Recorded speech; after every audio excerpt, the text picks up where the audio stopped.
the farmer shouted, "Who let them cows out? Who let them cows out? Help me get them darn cows inside, back in time for milking. Get back, bossy, bad bossy, get back, you cut chewing animal."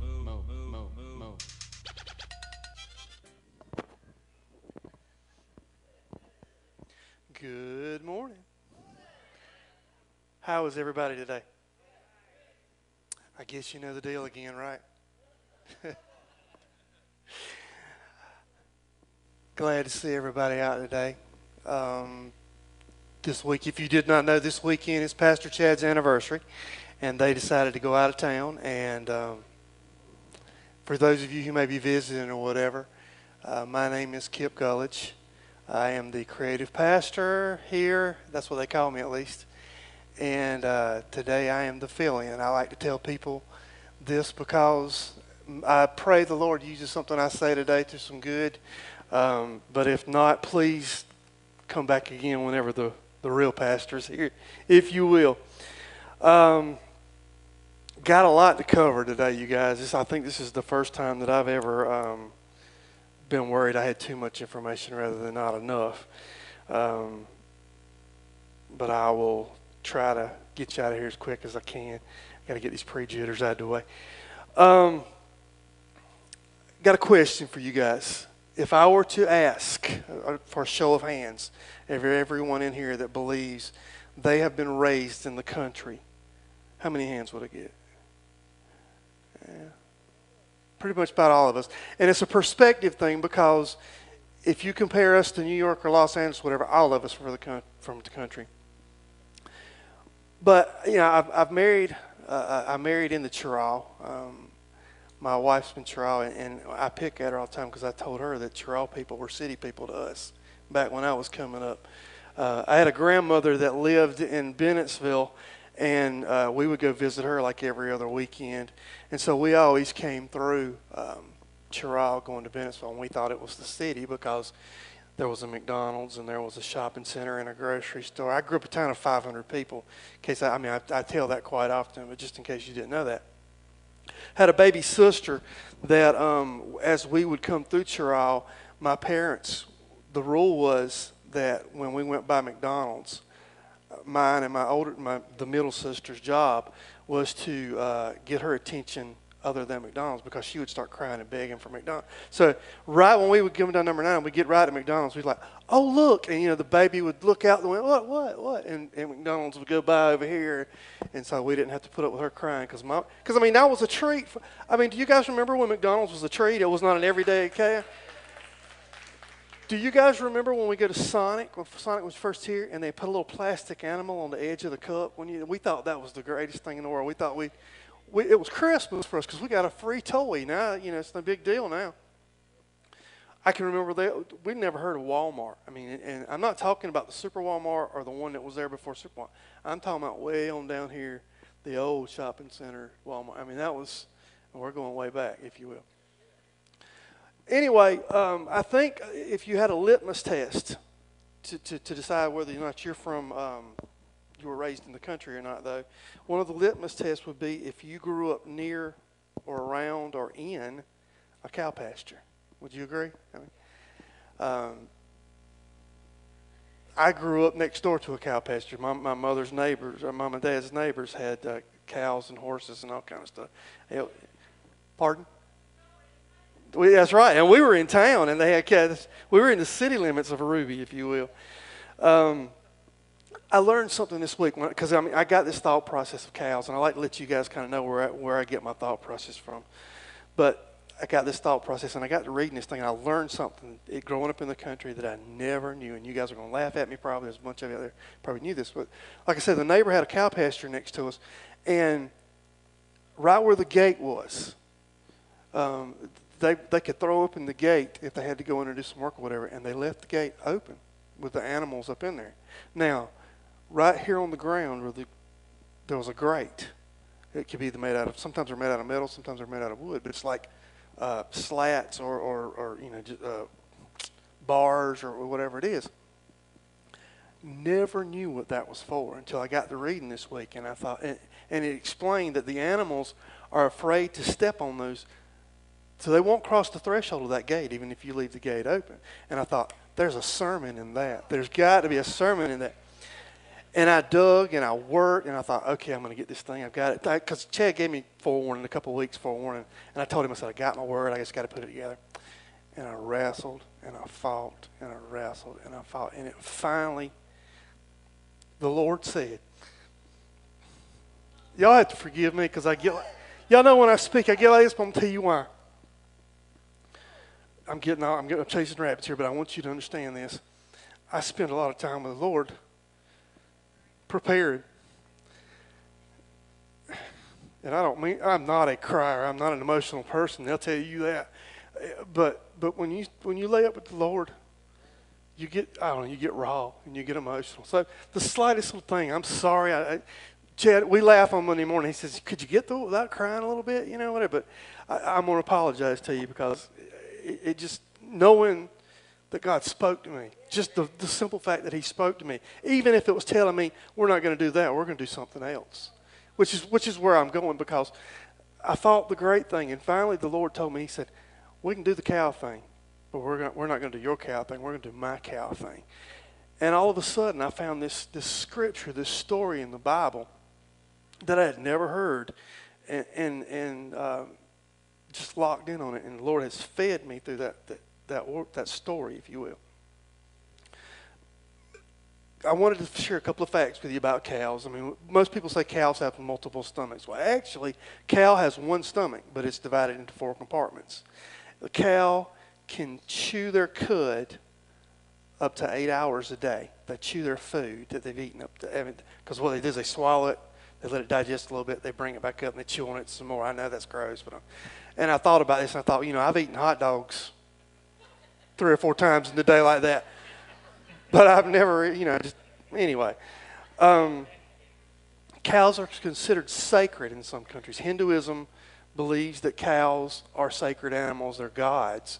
And there's strict laws against abuse or death or anything like that.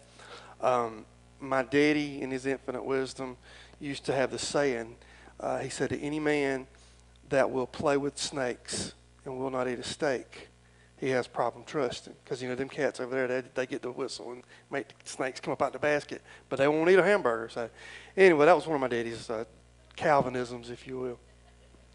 Nikki, if you will, put the picture of the cows up, please. Not these cows right here. Because I'm fixing to go into this story, and it covers about 3 or 4 chapters, and I'm going to condense it, and I'm going to paraphrase it and try to get it down to what we need to know and where we need to focus. But I want you to, if you will, take these cows and their calves and get that picture in your mind, because we're going to come back to these guys in just a little while, and I want you to be able to just think about these, if you will. I'm coming today out of 1 Samuel, starting somewhere around chapter 4, but like I say, I'm going to do some paraphrasing, condensing, and we're going to cover multiple chapters, if you will. But we started out at a time in history. We're starting at a time in history in which Israel has become a great nation. Now, in Exodus, earlier in the Old Testament, they've been brought out of bondage from Egypt. They were slaves. God brought them out. They wandered in the wilderness. God led them to the Holy Land. It's been a long time. And Israel has now developed into a great nation. It's taken a long time, and they've come a long way. And everything is going well for them. God has blessed them, but there's one problem. They have one problem. Their neighbors. Because they're neighboring a country where the Philistines live. And the Philistines are a godless nation. They worship idols. They have their gods, but they don't know our God, if you will, or the God of Israel. And so Israel puts up with it for so long, and they finally say, you know what? We need to do something about this. We need to go over there and put a whipping on this crowd. And take care of them, get them out of our lives, if you will. And so that's what they do. They put a plan in action. They get their army together. But back then, they met on the battlefield. It wasn't, they didn't sneak in and all that. It was like they met on the battlefield, and they stood against each other, and then they fought, and they blew a whistle or a horn, if you will. And so they get ready to fight, and they roll out, and they throw down. And lo and behold, Israel loses the first battle. And they're like, wait a minute, what just happened here? We've come out of bondage. We fought many a fight. We've never lost. What in the world happened here? And so they got nervous, and they got together and started talking. One of them in the crowd, in their infinite wisdom, they said, I got it. I know exactly what's wrong. We didn't carry the ark with us. Because every time before we carried the ark with us, we came out of Egypt, we built the ark, put the tablets in it. We've been taught through Pastor Chad that the ark, it represents the presence of God, and where the ark is parked, there are blessings that follow.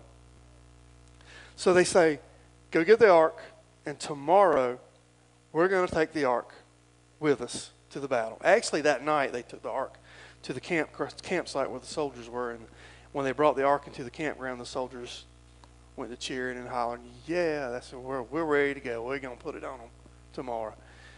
And so the Philistines across the way heard the cheering, and they sent a spy in, and the spy comes back and says, they've got their ark. And they say, oh, we are done for now, because this is the God that led them against Pharaoh and won. This is the God that led them against the giants in the land of milk and honey and won. We don't stand a chance when they've got this ark. But then they started talking some more, and they said, well, you know what? We made it yesterday. We whipped them yesterday. So you know what? If we fight twice as hard, maybe we can take this battle. And so the next day comes, and they run up and they lock horns, and Israel loses again. As a matter of fact, they lost about 40,000 men that day. A huge loss, crushing loss. And to add insult to injury, the ark is captured by the Philistines. They have taken it from Israel, and they have taken it to their homeland. They are celebrating. We have captured this trophy, this great thing, this God of Israel. And so what they do when they get home, they parade it in the streets, and they celebrate and everything, and they take the ark to their temple that they have. And inside this temple, they have a statue of a god named Dagon. And they put the ark at the feet of Dagon, because Israel's God has been captured and is now being put at the feet of their God, who in their mind is almighty and all-powerful. And so they go on celebrating, and fast forward to the next day, they come into the temple. And Dagon is laying face down in the temple. And, what would you have thought? I mean, something happened over the night. Well, this ark knocked Dagon down. That's the obvious thing we would say. Well, they say, you know what? We must have had an earthquake last night. Something must have knocked him down, but I don't know what it could be. And so they set him up. And I'm sure that they brought in the best workers and the best carpenters and everything, and they shored him up, and they propped him up and put poles and everything, because they didn't want him to fall again. And so they leave, fast forward to the next day. They come in, and Dagon is laying on the ground again. And this time his hands and his head are broken clean off. Surely they would have gotten a clue at that point. Surely something's up here. Well, what they decided was that this spot that Dagon had laid down on twice was apparently a holy spot for Dagon, and that he wanted to be in that spot. Therefore, they moved Dagon to that spot. And they decided that they would get that evil ark, that whatever the Israelites had been worshiping, they're going to get it out, and they send it to a local city to be stored. Well, immediately when the ark gets stored in this city, plagues break out. all the people get tumors on their body, and mice and rats run through the city and tear it up, basically. And so they put up with this for so long, and somebody says, hey, get this thing out of here. We send it somewhere else. And so they send it to another city. And immediately in that same city, the same plagues start to take place. And so they decide they'll move it again. All this time, they still haven't got a clue. They just think as long as they move it somewhere else. Well, after the 5th time of moving this thing, the 6th city heard they were sending it to them, and they said, oh, we don't want it. Do not send that thing to us, because we've seen what it's done to the other 5 cities. And from there on out, everybody else said, don't want it, get rid of it, do whatever you want to, just don't send it here. All of a sudden, they've got a problem. This thing is tearing them up. Tumors, these animals running rampant. And they finally call in, now they call in their religious leaders. Now, these aren't men of God. These are sorcerers or whatever, but it's their worship leaders. And they said, what are we going to do? Well, the worship leader says, here's what you got to do. You got to send that thing back to Israel. But not only do you have to send this thing back to Israel, you have to send a guilt offering with it. Here's what we suggest you do. Since there were 5 cities that were affected with the plagues, we suggest you make 5 golden statues of tumors, 5 golden statues of mice or rats. And what you're going to do is you're going to place this ark and these golden objects on this cart, and you're going to send it to Israel. Now, that sounds like they're kind of feeling bad about what they've done, and they want to make amends. But see, the gold objects were a test. See, they're still not convinced that there is a God, and that when they send these objects, that they're going to even do anything. But they go ahead and they start preparing and they get ready. Now, I've got 5 points, if you will, on this little story that I'd like to discuss with you. Point number 1. Anytime you decide to work things out on your own, you're asking for trouble. The beginning of the story, Israel decided they're going to get rid of these heathens. Not once did they sit down and ask God what he wanted. They never prayed. They never asked for his will. They never asked for his help. They decided that it was time for them to do something. They got the big head because things have been so good for so long. And they decided, you know what, God, you've got us this far. You've got us in a really, really good spot. Right now, if you'll take a back seat and just let us take the reins right now, we're going to do things how we want to do them for a little while. Does that sound familiar at all? Because there's a lot of people this day that God's brought you out of a lot of things. He's done a lot for you, and he's got you in a really, really good place. And we get there, and we say, Lord, I got it now. Thank you. I really appreciate it, but thank you. But right now, I don't really need to know what you think. I'm just going to do what I think. So anytime you decide to work things out on your own, you're asking for trouble. Point number 2. My God is a he, not an it. The Philistines, when they captured the ark, they paraded the ark through the streets. And they professed to everyone, we have captured the God of Israel. You see, they thought the God of Israel was a magic box that when they prayed over it or when they put it somewhere, that magic oozed out of the box and wonderful things started happening for Israel.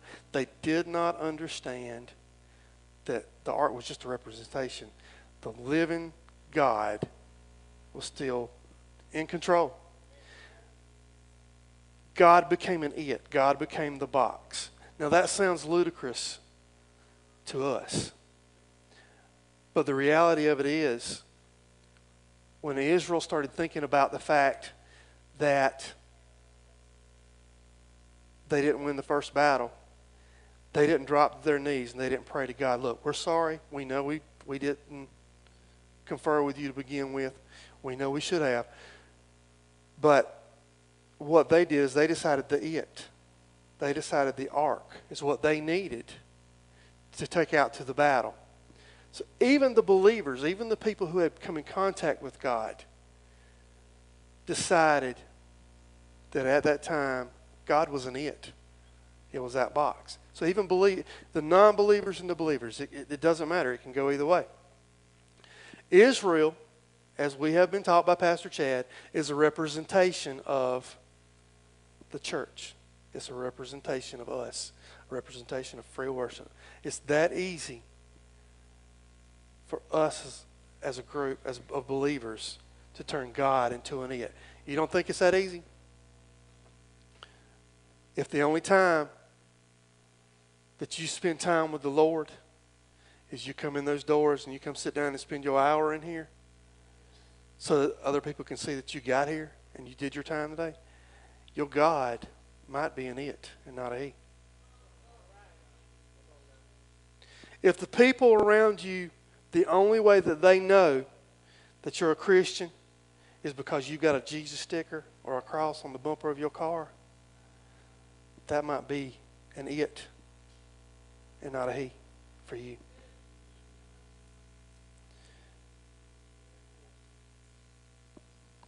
If this right here is not the Word of God, but for you it's a weapon that you can run around and hit people over the head and tell them what's wrong with them and what they need to do to change, and you go into hell. If this is a weapon, then your God is an it. It's not a he. If you come down every Sunday to pray about your problems, and you're praying to these wooden steps right here, and you're not praying to an all-powerful God, your God is an it. Your God is not a he. I'm here to tell you, God is a living being. The Bible tells me that I am created in his image. God is a he, not an it. Point number 3, every knee shall bow and every tongue shall confess. Ask Dagon about that. Bible says that we'll all acknowledge his power one day. If you don't do it now, you'll do it one day. Dagon, and it's not just people. I mean, obviously it's the birds, the animals, the inanimate objects. Because Dagon, a concrete statue, if you will, he put him on the floor. He bent his knees and he put his face on the floor, and that was symbolic. Point number 4. God does not want your guilt offering. When the nation decided they were going to send the ark back, and they decided they were going to send the golden rats and they're going to send the golden tumors, that wasn't a sacrifice for them. That wasn't even an offering. That was just, we're trying to do something in order to, basically what they said was, there is no God. We don't believe it. But just in case, we're going to send these trinkets and these shiny little things over. Just in case. We're not 100% sure. We don't really believe it. But just in case, we're going to send these little things that we think are valuable. And when they get over there, if by chance he is real and if he does exist, then maybe he'll bless us and he'll forgive us for what we've done, and we can get rid of all this mess. When you say it out loud, it doesn't sound, well, that's just crazy thinking, whatever.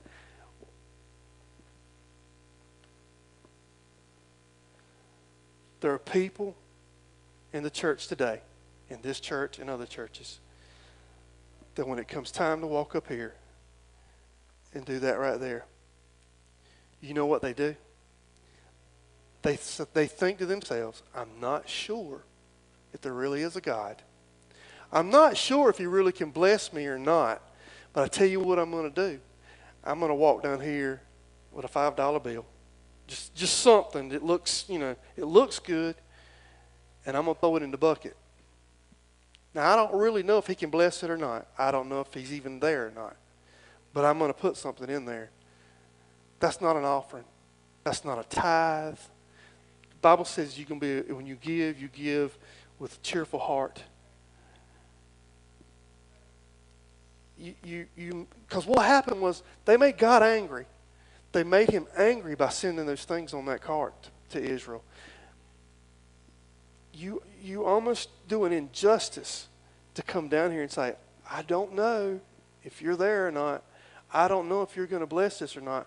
But please look at it, because I'm going to do something just in case you're there. You might as well not believe. You might as well not even believe. Number 5. Just because you won't accept God, it does not mean you can get rid of him. They saw the statue laying on the floor twice. They saw 5 cities eaten with tumors and rats and all kind of plagues. And when they brought in their smartest religious leaders, their answer to the problem was send it back, get rid of it. There never was a discussion to say, you know what, there might be something to this fella. There might be something to this God. And if we'll turn to him, we might can fix this mess that we're in. Never occurred to them. Their answer was, get rid of it. Send it away. We don't need it here anymore. Had they gotten on their hands and knees, I guarantee you, they gotten on their hands and knees, and they said, we're sorry, we believe, we want this God of Israel, it would have been 180 degrees. They would have been blessed beyond measure. Same thing happens today. It happens every day. You see, I'm trying to think of the best way to tell you this. The world thinks if it can get rid of prayer in the schools, if it can control what's said in the pulpit, the world thinks if they can tell you what bathroom they're going to use, that they can get rid of God. Never once turning to him and saying, maybe we'll give this a try. Maybe we'll look into this. We're just going to get rid of it. We're going to send it out. And that's what we're seeing right now, if you will, as a nation, in our society. The same thing happened in Philistine at that time. Now, out of all that, turn to your neighbor. I'm going to pull a Chad trick, if you will. Please turn to your neighbor and ask your neighbor, what does any of this have to do with cows? Because I don't know how long I've been up here, but I hadn't said cow not one time, have I? Nick, if you'll put that scripture up for me, please. And I will explain to you. Because 1 Samuel 6, 7 through 12 says, now then, get a new cart ready. This is how the ark is going back to Israel. This is how they decided to do it. Get a cart ready with 2 cows that have calved and have never been yoked. Hitch the cows to the cart, but take their calves away and pin them up. Take the ark of the Lord and put it on the cart, and in a chest beside it, put the gold objects you are sending back to him as a guilt offering.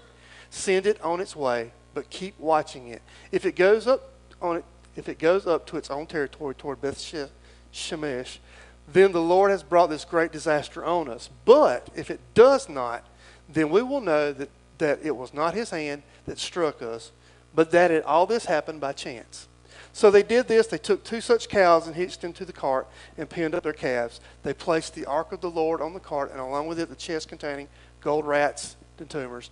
And the cows went straight up toward Beth Shemesh, keeping on the road and lowing all the way. Lowing all the way. Please pay attention to that. They did not turn to the right or the left. The rulers of the Philistines followed them as far as the border of Beth Shemesh. Please put those pictures up. Remember these guys that I asked you to remember? From the time this story started to the time they put the cows on, put the ark on the cart. It lasts about 7 months. So all this time period that I've tried to condense for you has been a 7-month period. For 7 months, these guys have been in the field doing what cows do. Chewing grass, making milk, taking care of their babies. That's all they've ever known. All they've ever known.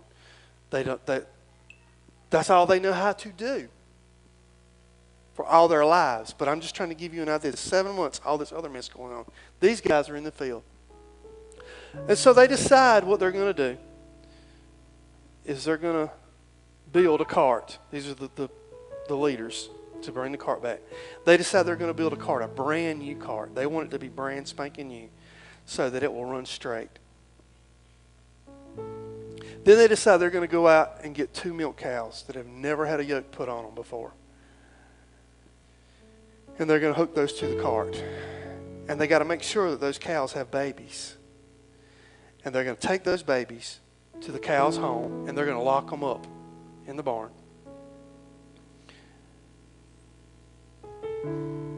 And then they're going to send all the trinkets and the ark and everything on its way. Now, that sounds good, doesn't it? All sounds like a plan. But you see, it was all a devised plan. It was all, they were trying to play the system, if you will. Because number one, milk cows don't pull carts. And if they've never had a harness or anything put on, if you know cows do 2 things when you walk in the pasture with them. They run from you or they run at you. But you don't put a harness on them, especially if they've never had one on. They know that. They also know that if they take those babies away and they lock those babies in a barn somewhere down here, which is the opposite direction of where they're going, those cows' instincts are to turn around and go after those babies. So they've set that in plan. And they put the ark on the cart and they put the gold trinkets and everything, and they stand back and they said, let's see what happens. Because if these cows go 2 separate ways, because they've got to pull the same weight at the same time. I mean, it's not as easy as just starting walking. They've got to be trained.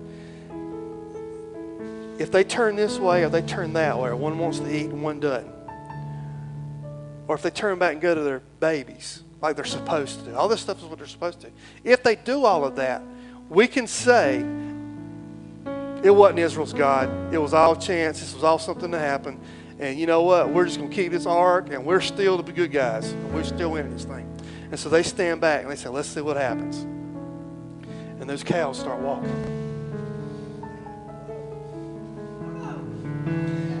And they walk to the road that leads to Israel. They never turned.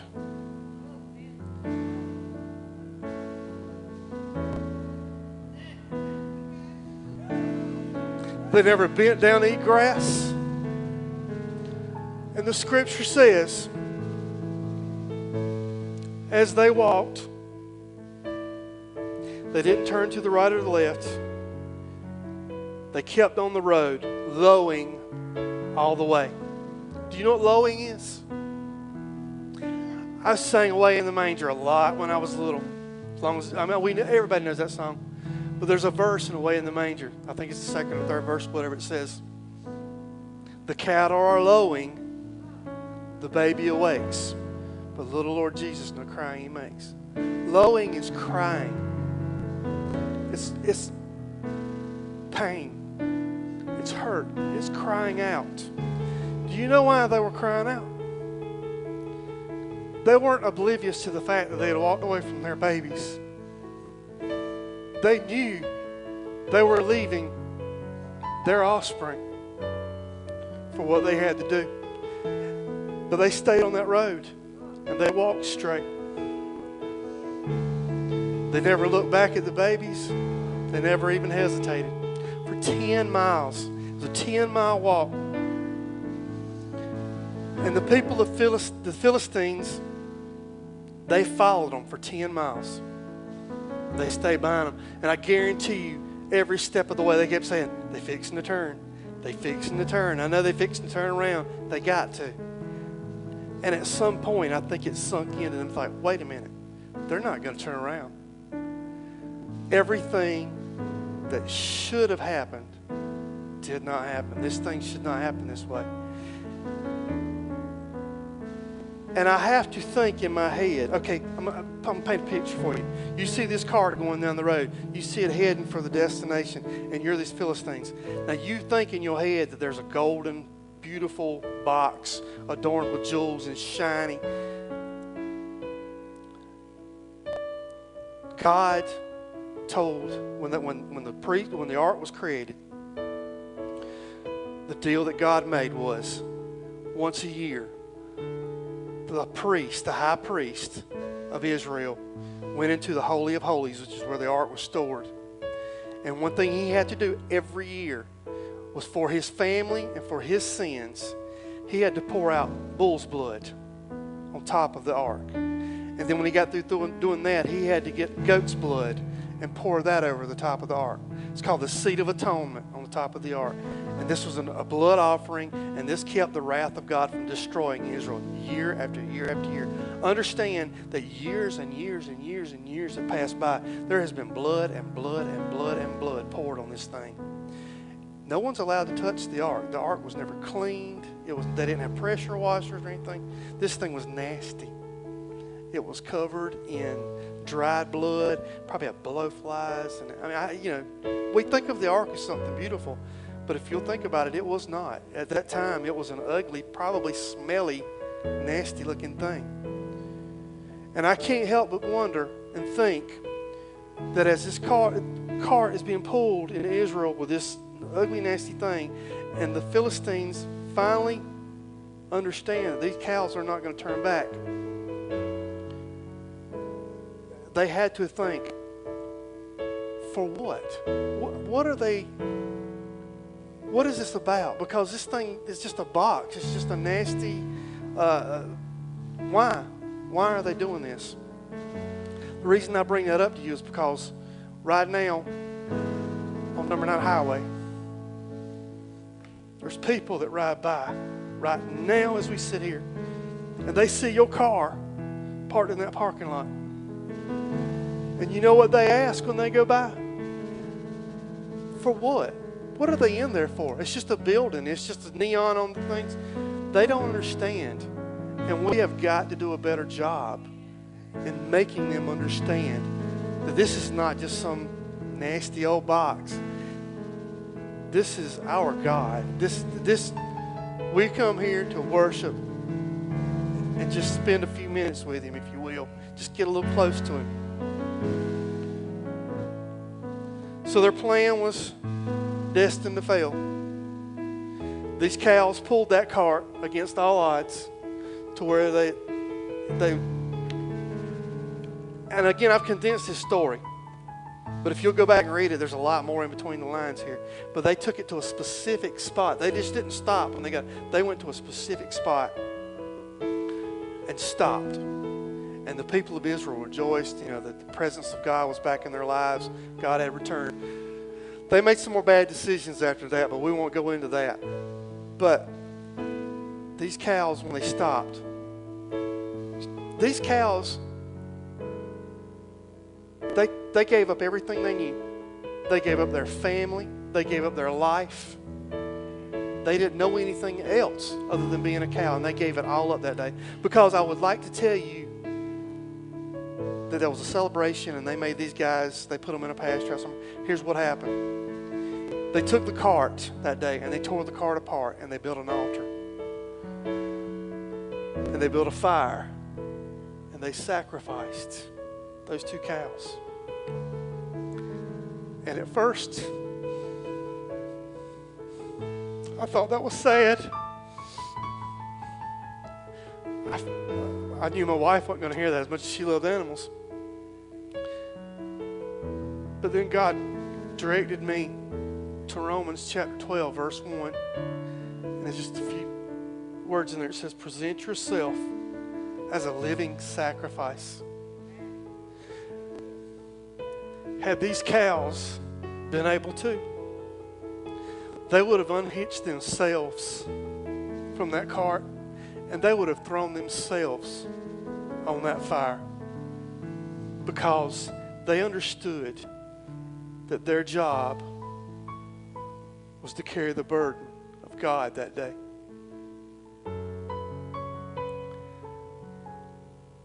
We should be more like milk cows. If you understand that your job in this world is to carry the burden of God and to take it to people in this world, nothing else should matter. Your children, the cows, they left their children. They cried. They knew they'd left their children. Everything they had ever known, they did everything that God asked them to do, up to giving their life. So, the question of the day is not who let the cows out. The question of the day is, will you be a milk cow for God? If you will, close your eyes and bow your head for me. Father, thank you so much. You know I struggle with this. I hope I've done you justice in some way, Lord.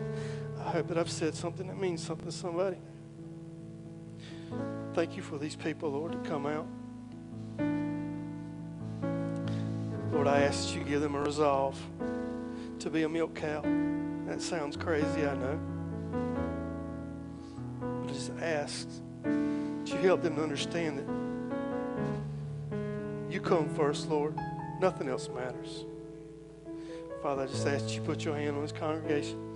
If there's somebody here that needs prayer today, Lord, if there's somebody here that needs salvation, whatever it may be, Lord, I ask that you just give them the strength to ask, because that's all it takes, Lord. It's just to ask.